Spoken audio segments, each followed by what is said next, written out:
Troisième modification, le plus souvent, nous passons notre vie à courir après quelque chose qui nous manque. Le désir selon Platon, un peu plus d'argent, un peu plus de pouvoir, un peu plus d'amour, un peu plus de temps, que sais-je.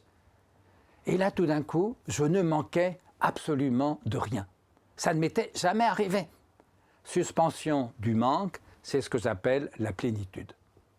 Quatrièmement, le plus souvent, nous sommes séparés du réel par les mots qui nous servent à le dire, à l'interpréter, à nous en protéger.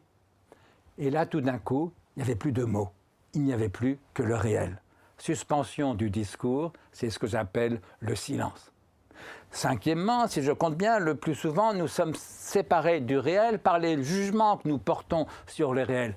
Là, tout d'un coup, il n'y avait plus de jugement. Tout était neutre. C'est ce que j'appelle l'acceptation, la simplicité, la neutralité, pourrait-on dire. Je continue. Sixièmement, mais je vais m'arrêter là. Le plus souvent, nous sommes séparés du présent par le souvenir du passé, par l'attente de l'avenir. Et là, tout d'un coup, il n'y avait plus de passé, il n'y avait plus d'avenir, il n'y avait plus que le présent. Et comme il n'y avait plus que le présent restait présent. Or, un présent qui reste présent, c'est exactement ce qu'on appelle l'éternité.